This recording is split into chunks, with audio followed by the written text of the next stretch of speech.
uma igreja que a gente realmente pode se espelhar. Vamos baixar nossas cabeças, vamos fechar nossos olhos, vamos orar e deixar que Deus nos guie nesse momento. Senhor Deus, em nome do Teu Filho Jesus, eu Te agradeço por nossas vidas, Te agradeço também por esse final de semana que tivemos, Senhor. Obrigado também pelo feriado, para a gente descansar.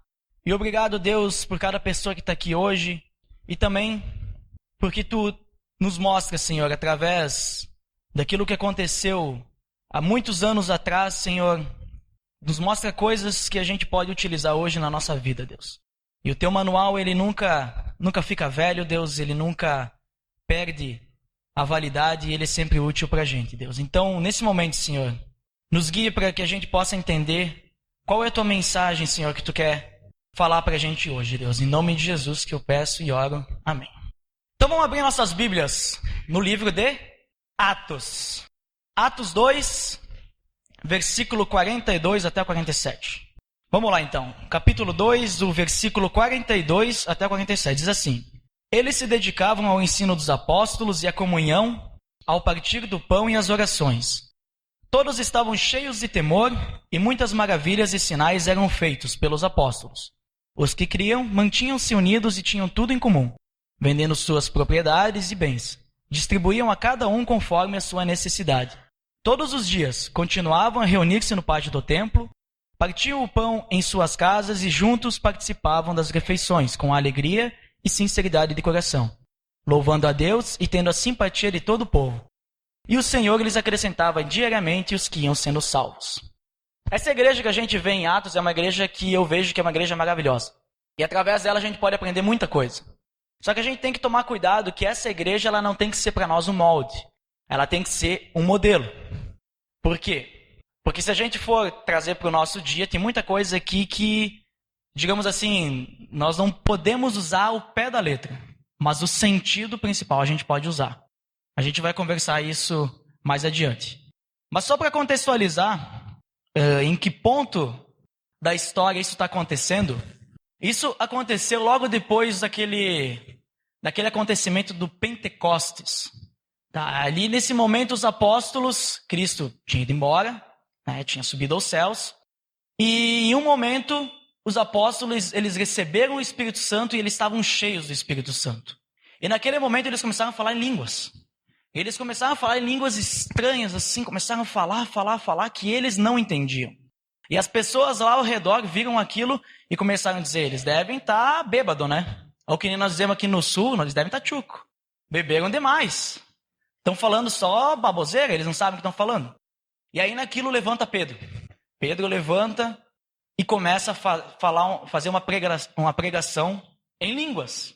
Só que esse em línguas que Pedro começou a falar não é aquilo que a gente vê hoje falar por aí, língua dos anjos e língua de não sei o que ninguém entende, né?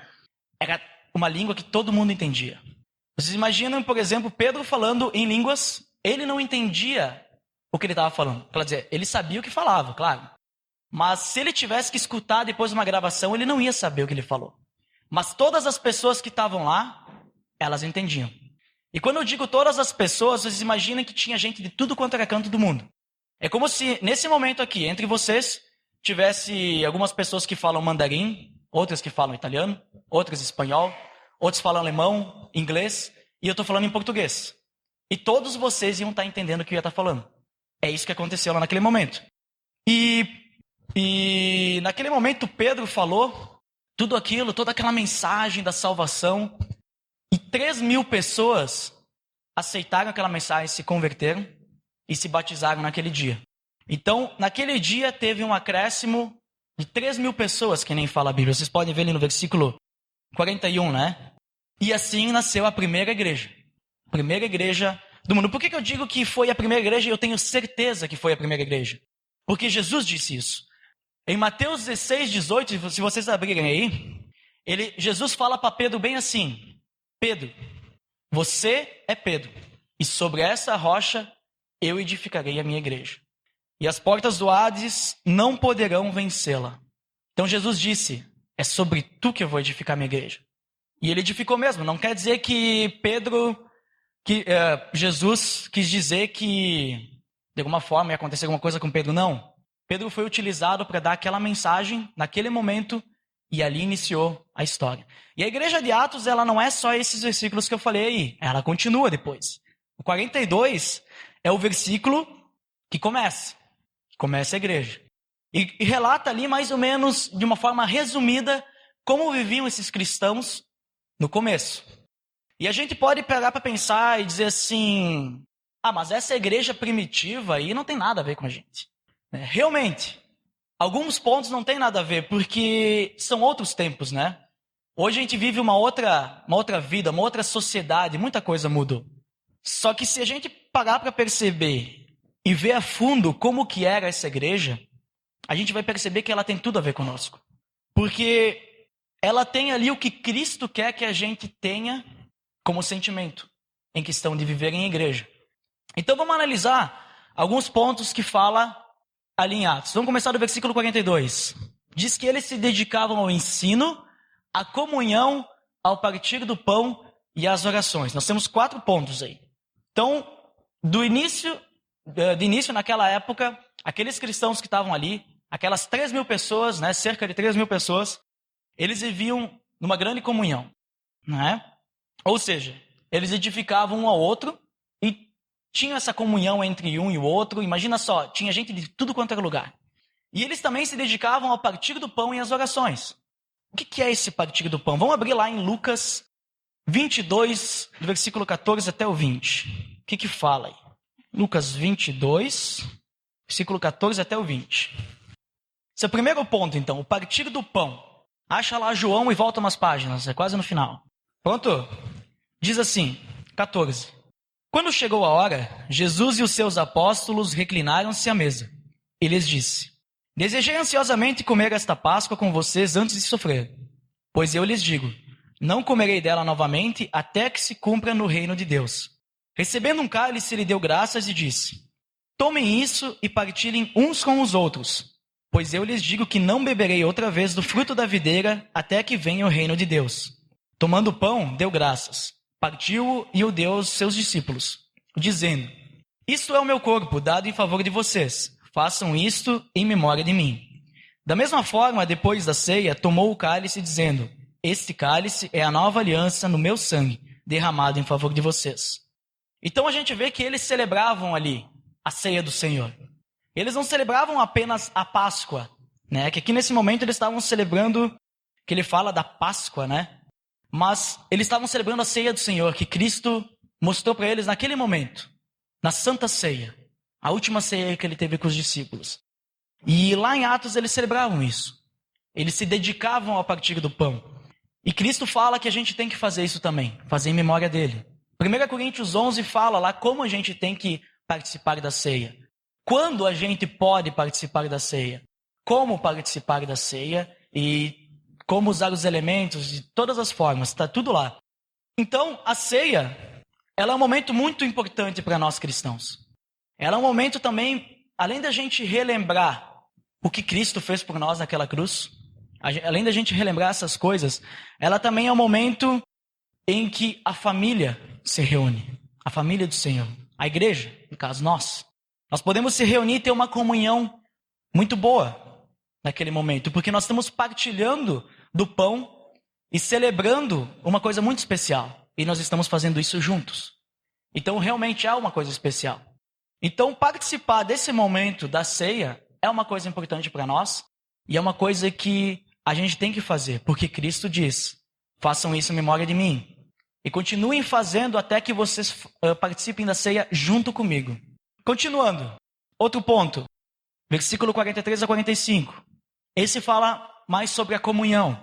Diz que eles estavam cheios de temor, porque eram feitos muitos milagres e muitas maravilhas pelos apóstolos, e todos os que criam mantinham-se unidos e tinham tudo em comum. Vendendo suas propriedades e bens, distribuíam a cada um conforme a sua necessidade. Então eles viviam lá uma verdadeira comunidade, né? Eles compartilhavam tudo. É literalmente o sonho do socialismo isso. Só que se a gente olhar adiante um pouquinho, por isso que eu disse que a gente não pode pegar umas coisas muito literais. Se a gente olhar só isso no contexto, daqui a pouco o pessoal vai chegar aqui, vou ter que vender tudo e distribuir aqui para todo mundo. Se a gente olhar mais adiante, isso se limitou aos primeiros anos da igreja de Atos. Mais adiante, eles não tinham mais toda essa comunidade. Mas então, por que eles faziam isso no início? Provavelmente, é porque muitas daquelas pessoas lá, como eu falei, tinha gente de tudo quanto é lugar. Então, muitas daquelas pessoas eram peregrinas. E elas ficaram em Jerusalém. E elas ficaram em Jerusalém e elas não tinham nada. Então, tu imagina, gente, digamos assim, não sou muito bom na geografia ali, mas vamos pensar aqui na nossa cidade. Daqui a pouco tem gente que veio lá da China até aqui para ouvir a mensagem, né? E o cara chegou aqui e ele não tem nada aqui. Eles vão fazer o quê? Vamos dizer que a gente está naquela época, né? Então eles partilhavam tudo entre si. Eles tinham tudo partilhado. Por quê? Porque essas pessoas, elas queriam continuar ali para aprender. Elas queriam participar daquele ensino dos apóstolos que a gente viu. Eles queriam estar ali aprendendo cada vez mais sobre a fé. É basicamente ver as lições do discipulado. Eles tinham que aprender mais. Eles tinham que estar evoluindo, crescer. Por isso que hoje a gente não tem que viver assim, obviamente. Hoje a gente vive numa sociedade diferente. As coisas são diferentes. Eu não estou querendo dizer que a gente tem que vir aqui e dar tudo, né? Mas a gente consegue tirar muita coisa boa desse compartilhar que eles tinham, dessa comunhão. Hoje a gente consegue compartilhar tudo também. A gente consegue ter comunhão entre nós. Isso não significa que a gente tenha que vender tudo. A gente pode simplesmente dar uma oferta aqui na Aliança, ou, melhor ainda, ajudar, tanto financeiramente, mas como emocionalmente também, uma outra pessoa. A gente pode dar o nosso tempo para ouvir alguém. A gente pode orar pela outra pessoa. A gente pode ajudar de qualquer forma. De repente, fulano lá vai fazer uma mudança. Aí ele chama lá, vem me ajudar. E tu vai lá ajudar. Tu está compartilhando do teu tempo, da tua força. Então a gente pode compartilhar o nosso dinheiro, a gente pode compartilhar as nossas forças, o nosso suor, as nossas emoções, o nosso tempo. A gente tem tudo isso para compartilhar. Não necessariamente a gente precisa largar o nosso emprego, vender tudo e montar uma comunidade afastada do mundo, que ninguém entra, ninguém sai, e a gente vai viver só ali isolado agora. Se a gente fizer isso, a gente perde a ideia de poder falar de Jesus para as pessoas. Se a gente viver isolado, ninguém vai conseguir chegar até nós e nós não vamos conseguir chegar até ninguém. Então, por isso que a ideia é diferente. Ali, aquelas pessoas que estavam aí, elas estavam crescendo na sua fé, era tempos diferentes. Ali a igreja estava se expandindo. Era o começo da igreja. Então, é bem diferente a ideia. Então, a gente tem que ter comunhão entre nós. E a gente tem muitas formas de ter comunhão e poder compartilhar o que a gente tem. Nem que seja tu realmente escutar uma pessoa e não falar nada. Tu não precisa ter conhecimento nenhum para escutar a pessoa e ela saber que está sendo escutada e poder desabafar contigo. E depois tu fazer uma oração para ela. Muitas vezes isso ajuda muita coisa. Inclusive, Gálatas 6:2 diz lá que a gente precisa levar os fardos uns dos outros. Então é essa a ideia de comunhão e compartilhar que a gente tem que levar. A gente levar o fardo um do outro. Para que a gente possa talvez ajudar uns aos outros dessa forma. Os últimos 2 versículos de Atos 2 tem 2 pontos importantes ali que a gente pode citar. 2 situações que vão acontecer. A primeira está ali: em todos os dias continuavam a reunir-se no pátio do templo. Essa é a primeira. A segunda é: partiam o pão em suas casas e juntos participavam das refeições com alegria e sinceridade de coração, louvando a Deus e tendo a simpatia de todo o povo. E o Senhor lhes acrescentava todos os dias os que iam sendo salvos. Vamos pegar a primeira, então. A primeira diz que eles se reuniam no pátio do templo, né? Vamos ler Hebreus 10, 25. Procura aí, Hebreus 10, 25. Vamos ver o que é esse reunir-se no pátio do templo. Deixa o dedo lá em Atos, né? Diz assim: não deixemos de reunir-nos como igreja, segundo o costume de alguns, mas procuremos encorajar-nos uns aos outros, ainda mais quando vocês veem que se aproxima o dia. Esse reunir-se como igreja é o que a gente chama aqui na Aliança de celebração. É o que a gente está fazendo hoje. A gente está se reunindo como igreja. E a celebração é a oportunidade para a gente louvar a Deus, né? A gente pode louvar todo junto como uma só voz, que nem a gente acabou de fazer. E a gente também tem a oportunidade de ouvir uma mensagem que vai alimentar o nosso espírito. Uma mensagem que vem de Deus. Aqui que a gente tem o ensino. Eles se dedicavam ao ensino dos apóstolos. Era o primeiro ponto que estava lá no Atos 2:42. E também ajuda a gente a manter a comunhão. Porque aqui na celebração a gente consegue ver todo mundo. né? Assim como na ceia também a gente vê todo mundo, né? Mas aqui na celebração também. Então a gente consegue conversar com um com o outro, né? Às vezes você chega um pouquinho mais cedo, dá para trocar uma ideia. Se fica um pouquinho depois também. Então tu consegue ter a comunhão ali, conversar com a pessoa. Talvez tem gente aqui, eu principalmente, tem gente aqui que eu nem sei o que passa na sua vida, porque eu não converso. E é tanta gente que a gente tá aqui, né? Tanta gente que às vezes não dá para conversar com todo mundo. É quase impossível. A gente conversa com os mais próximos, né? E muitas vezes os mais próximos a gente não vê dia a dia. A gente pode ver aqui na celebração. E o texto continua dizendo que eles partiam o pão... Opa, deixa eu voltar aqui. Em suas casas, né? Então eles se reuniam nas casas. Sabem o que é isso? Quem é que sabe o que é essa parte aí? A célula. Então, assim como a celebração digamos assim, o grande grupo, a célula é o pequeno grupo. Né? Na célula que a gente consegue ter uma comunhão mais íntima. A gente consegue ter um compartilhar mais íntimo. A gente consegue também desenvolver os nossos dons e talentos na célula. A gente consegue fazer o evangelismo na célula. Por que a gente consegue fazer evangelismo na célula? Porque é na célula que, se a gente convidar algum amigo, não tem problema trazer na celebração, é claro, não é isso que eu estou falando. Pode levar onde quiser, que Deus vai fazer o trabalho dele.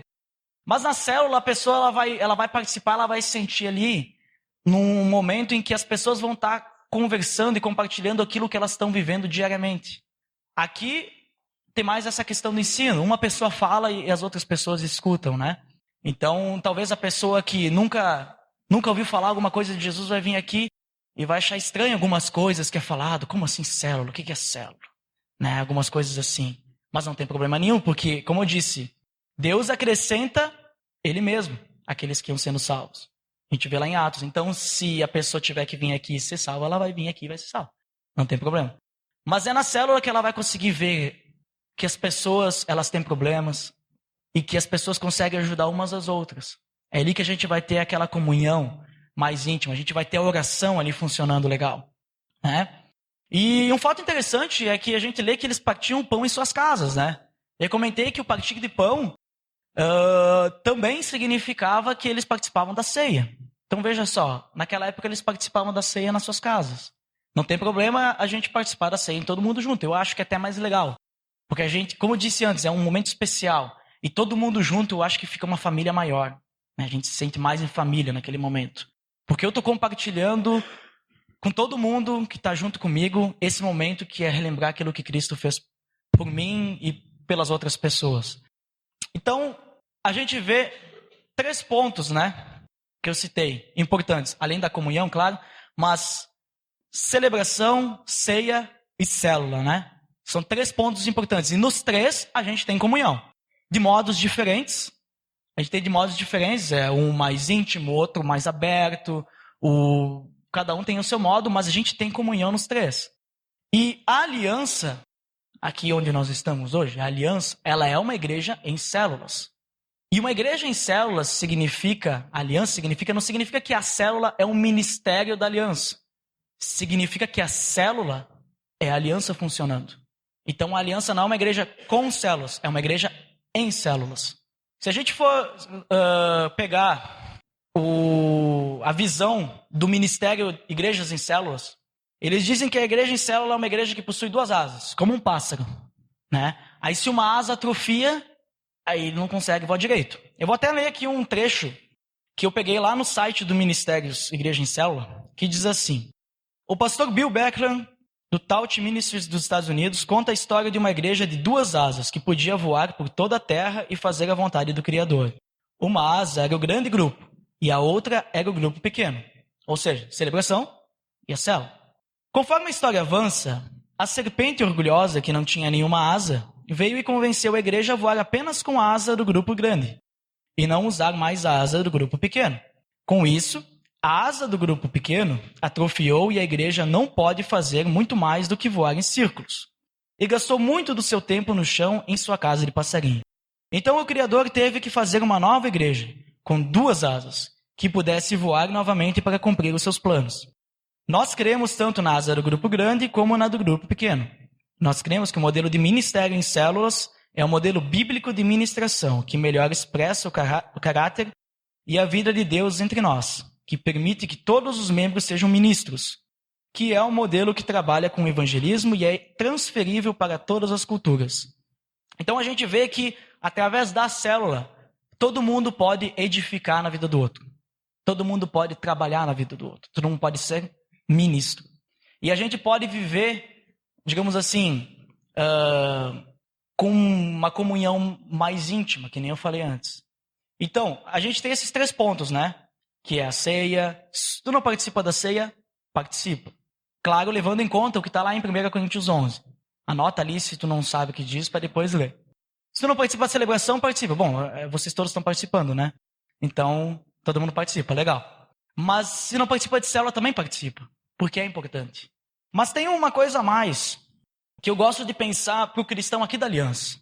Eu não digo que essa é a minha visão, eu não digo que essa visão tem que ser, né? Porque eu gosto muito dessa visão ali das 2 asas, né? Mas eu acho que o cristão da Aliança ele precisa de mais uma asa. Só 2 asas não é o suficiente. Só o grande grupo e o grupo pequeno não é o suficiente para que ele consiga voar. Um pássaro não é o suficiente para o cristão aqui voar. Eu acho que aqui na Aliança o cristão ele precisa de uma coisa mais complexa. Ele precisa de um avião, né?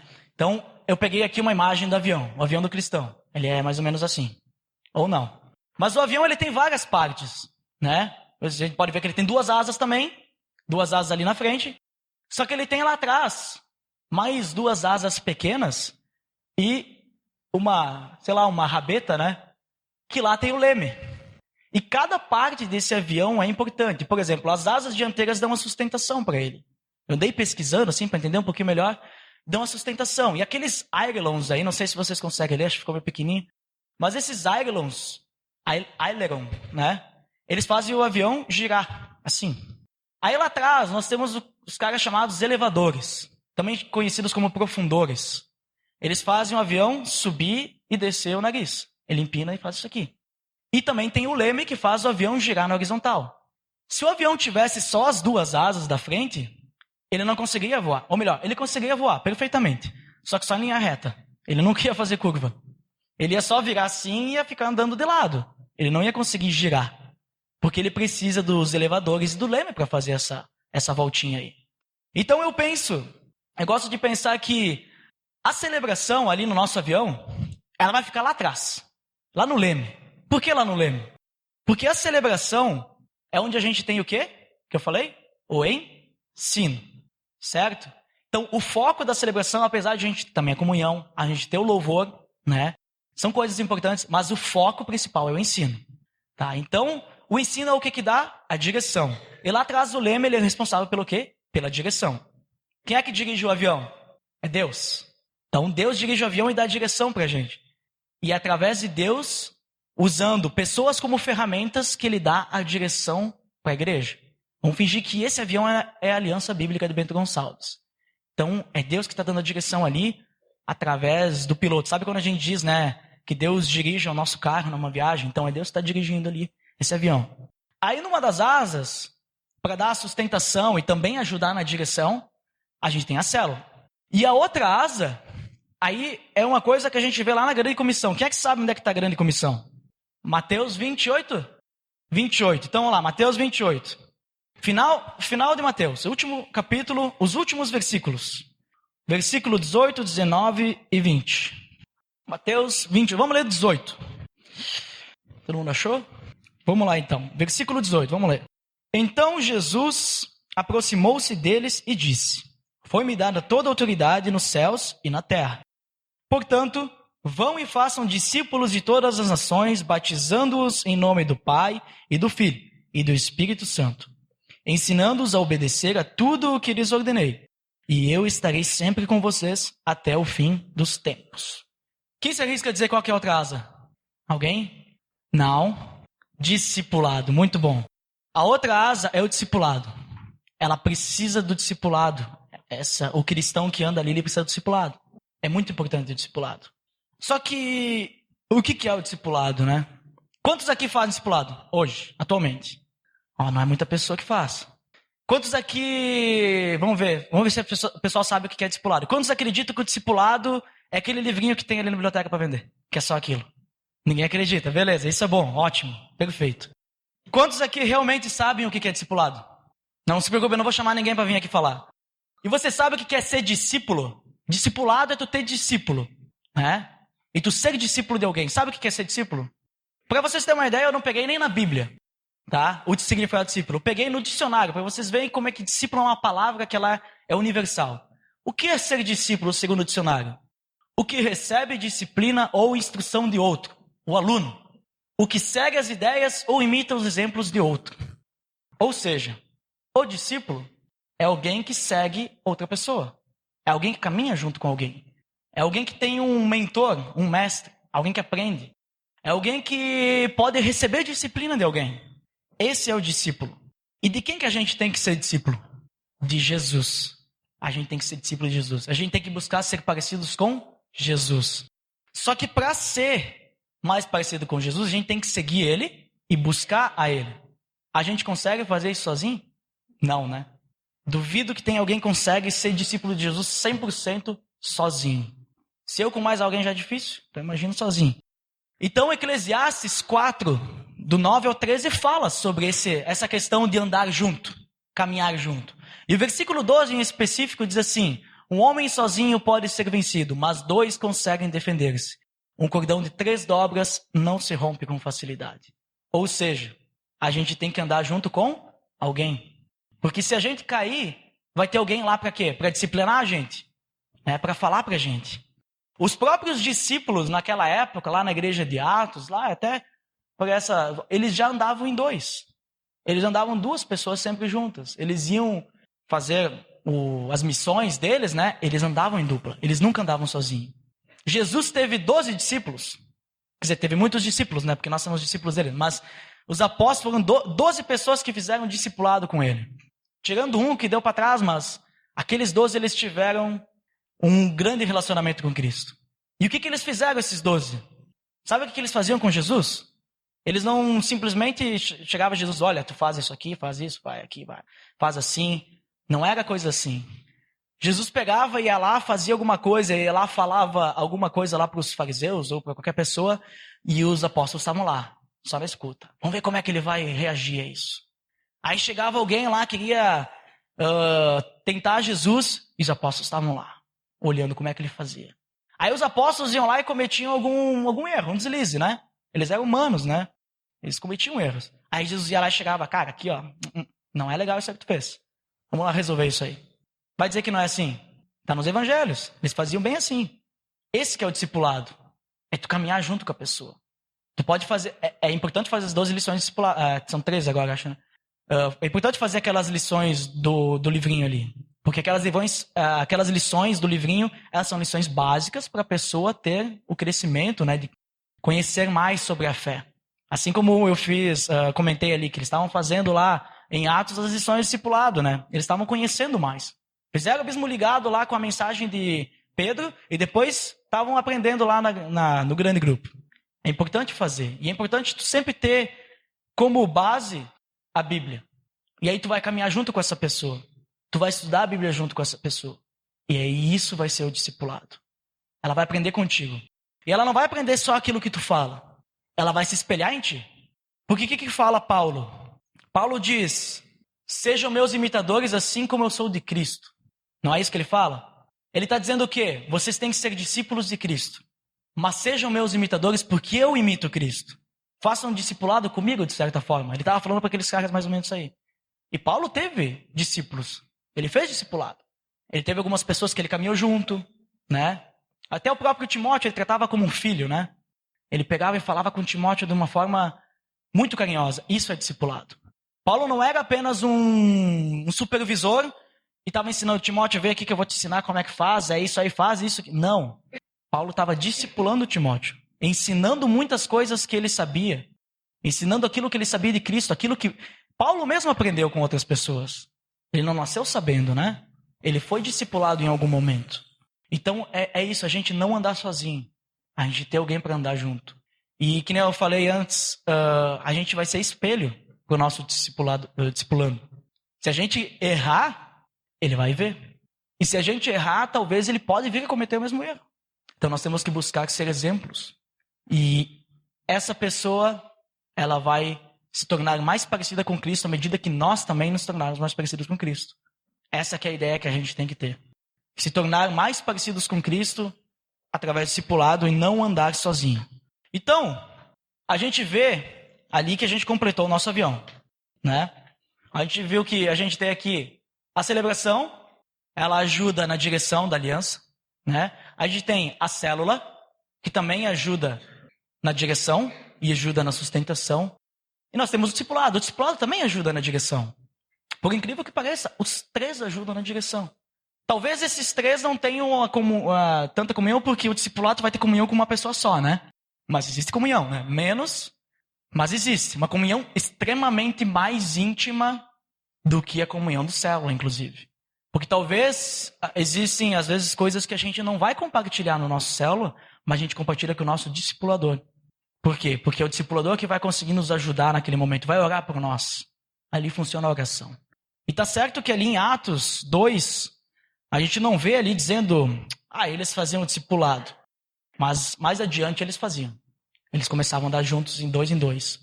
Então, a igreja, ela não vai voar conforme Deus quer, se todas as partes dela não estiverem bem conservadas. Se o cristão aqui dentro, ele não estiver fazendo, digamos, o que precisa, para o próprio crescimento dele, vejam só, é para o próprio crescimento de cada um, a igreja também não vai crescer. Por quê? Porque a igreja somos nós. A igreja é cada um de vocês, a igreja sou eu. Todos nós somos a igreja. E a igreja só vai crescer em maturidade quando cada um de nós crescermos em maturidade. Se nós crescermos em maturidade, a igreja cresce em maturidade. Não significa que a gente pode, não vou fazer nada, porque a igreja está crescendo. Eu preciso crescer, porque a igreja sou eu. É em mim que Cristo vive. A gente canta a música, né? Cristo vive em mim. É em mim que Cristo vive. Não é aqui dentro, nessas paredes aqui. Né? Não é em qualquer lugar. É dentro de cada um de nós. Então, todas essas partes, elas têm que ir para a mesma direção. Né? E elas vão dar na mesma direção. E todas elas são necessárias. Quer ver como que todas são necessárias? Como é que vai existir o amadurecimento espiritual nosso? Se a gente não tiver, e o crescimento, claro, né? Se a gente não tiver a asa do discipulado. Como que a gente vai crescer espiritualmente? Né? Porque aqui, no domingo, quando a gente vem, a gente tem um ensino. A gente sabe, legal, tem que fazer isso. Legal, Deus não gosta disso, isso é pecado. Isso, legal, bom, tem que adorar a Deus. Beleza. Mas ninguém sabe se eu estou fazendo isso. O discipulador vai saber. Não no sentido de que ele tem que saber para, ficar sabendo. Não, para ele te ajudar a suportar isso. Te ajudar a vencer isso. Só Cristo consegue carregar os nossos fardos, né? Mas diz que a gente tem que carregar o fardo um do outro. O que é carregar o fardo um do outro? É tu orar pela outra pessoa. Entregar para Deus. Entrega para Deus aquele fardo daquela pessoa. Compartilha com ela aquele fardo. E o discipulado é isso. Tu está compartilhando o fardo de outra pessoa. Tu está andando junto com ela. Tu está ajudando essa pessoa a crescer e amadurecer. E todos nós vamos crescer junto com isso. Como é que a gente vai ter a comunhão profunda, né, se a gente não tiver a asa da célula? Como é que a gente vai poder demonstrar as nossas atitudes se a gente não tiver ali a célula? Onde a gente pode dizer os nossos problemas também, que a gente pode compartilhar. Eu tive essa vitória na minha vida. Eu tive isso. E as outras pessoas vão poder se animar e vão ver, olha só, Deus está agindo nessa vida dessa pessoa. Vamos orar e vamos agradecer. Ontem a gente fez um célula de oração. A cada 4 encontros que a gente faz um célula de oração. E esse célula de oração, a gente tem grupinhos, que no momento do evangelismo a gente reúne 3, 4, e a gente fica orando durante um mês e meio. E no célula de oração, a gente bota esses grupinhos para falar. Aí cada grupinho pode falar, eu tive essa coisa, Deus atendeu, isso, aquilo, e a gente consegue ver Deus trabalhando na vida de todos. Né? Alguns dizem, Deus não fez nada, tal, vamos continuar orando por isso. Tudo bem, porque é a vontade de Deus que assim seja. Mas a gente vê que Deus está agindo em todas as pessoas, de alguma forma ou de outra. Isso é muito bom, e é na célula que a gente vai ver isso. Aqui na celebração, só vir aqui, a gente não vai ver isso. Eu não vou saber que o fulano teve uma vitória lá, e o ciclano também teve. É difícil a gente ter isso, porque aqui a comunhão ela é mais rápida. Né? Volta e meia eu vejo assim, acaba o estudo, dá os avisos, tem metade aqui dentro, conversando assim.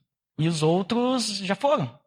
Acho que a maioria deve ir para casa de alguém, vamos jantar, né? Porque aqui na nossa região o que importa é comida, né? Tem que comer junto. Então acho que é isso. Acho que eu estou fazendo errado. Acho que eu tenho que ir para casa de alguém e comer também. Eles estão fazendo direitinho, né? Mas então, a gente tem que ter essa comunhão com o outro. E é na célula que a gente tem essa comunhão profunda. E a celebração não menos importante. A gente precisa dessa parte de trás aqui, onde a gente tem o ensino, a gente pode vir aqui e alimentar o nosso espírito. A gente deve também, claro, nos alimentar fora do domingo. Ler a Bíblia diariamente, orar. Mas é aqui que a gente vai ter a direção. A gente vai ter... Vamos caminhar para esse lado. E vamos caminhar unidos. A gente viu lá na igreja de Atos que eles viviam em união, né? Essa palavra união significa que a gente tem que andar todo mundo para o mesmo lado. E aqui que a gente tem a direção. Então é muito importante. Então tudo isso que a gente viu é guiado por Deus. Não é guiado por pessoas. Deus usa cada um de nós, usa vocês também, como ferramenta. A pessoa que está aqui na frente, ela não é mais importante que vocês. Muitas vezes vocês podem ser mais importantes que a pessoa que está aqui na frente. Porque Deus pode estar usando a vida de cada um de vocês muito mais. Deus pode estar usando a vida de vocês para passar um discipulado para uma pessoa que está sendo bem difícil porque ela tem muitos problemas na vida dela. Deus pode estar usando vocês para ajudar outras pessoas de alguma outra forma. Para Deus, todo mundo é importante igual. Então não pensem que talvez, eu não faço nada. Não, vocês podem fazer muita coisa. Vocês podem fazer, e para Deus não importa o que seja.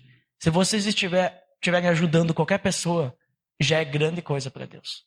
De qualquer forma. Então, esses pontos que a gente viu são importantes para o cristão. Se tu não tem discipulado, procura um discipulador. Se tu não tem uma célula, procura uma célula. É importante que a gente viva dessa forma. E eu não esqueci da ceia ali no avião, não. No avião aqui, a ceia vai andar ali dentro junto com a gente. O nosso compartilhar, a nossa comunhão, o nosso partir do pão. Nós estamos aí dentro desse avião, andando junto com todas essas coisas funcionando direitinho. E a ceia está ali dentro, que é o nosso partilhar do pão, lembrando e compartilhando aquilo que Cristo fez por nós. Então, tudo isso é importante para nós. Sempre lembrando que é Deus que está no comando. Vamos orar? Senhor Deus, eu amo teu Filho Jesus. Eu te agradeço, Deus, porque tu colocou na vida de cada um, Senhor, um sentimento, Senhor. É um sentimento que a gente não consegue medir, Deus. É um sentimento que é o teu Espírito Santo e é algo maravilhoso, Deus. E esse Espírito Santo, Deus, ele consegue nos mover de muitas formas. E principalmente, Senhor, usar a gente como ferramentas das mais diversas formas, Deus. Então, Senhor, eu te peço que tu possa usar cada um que está aqui como ferramenta para a tua obra. E também, Deus, não menos importante, que a gente possa levar essa mensagem, Deus. Que a gente possa dar importância para cada coisa que é importante para nós, cada coisa que tu ensinou para a gente. Tu mostrou para nós, Deus, que era importante a gente estar caminhando um junto com o outro, Deus. Fazendo o discipulado. Que a gente pudesse estar seguindo alguém. Que a gente pudesse estar amadurecendo e crescendo espiritualmente junto com essa outra pessoa. Tu mostrou isso pra gente, Senhor, na tua palavra. Que a gente possa realmente buscar alguém que seja íntimo da gente para a gente conseguir ter esse discipulado. Também, Senhor, tu mostrou pra gente que é importante a gente se reunir num grupo pequeno para que a gente possa realmente ter uma comunhão e um compartilhar que seja profundo, Deus. Que às vezes no meio de muita gente a gente não consegue ter. Que a gente também possa participar, Senhor, da célula e que tu possa nos usar também. Que a gente possa ser usado dentro da célula para ministrar na vida um do outro. Porque é ali que a gente consegue fazer a diferença, Deus. Na vida um do outro, Senhor. E também, Deus, tu mostrou que o ensino, Deus, é importante para a gente. Que ele nos dá a direção de como a gente tem que caminhar. Que a celebração ela possa não ser apenas um dia no domingo, Deus. Que ela possa ser algo importante para a gente. Que ela possa ser algo que tem sentido para a gente.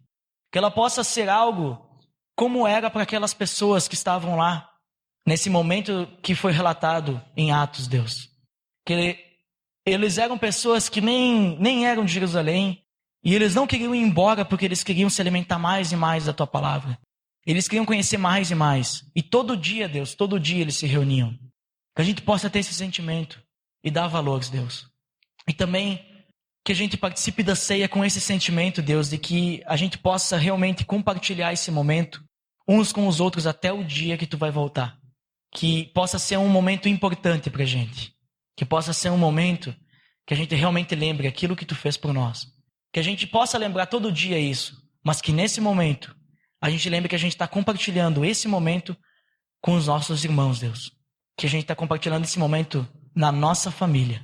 É isso que eu te peço, Deus, e que isso possa fazer a diferença na nossa vida e a gente possa crescer cada um, para que possamos crescer juntos, Deus, como igreja. Porque a igreja somos todos nós juntos. E quando um cai, Deus, nós temos que estar disponíveis e prontos para levantar essa pessoa que caiu. Em nome de Jesus que eu oro. Amém.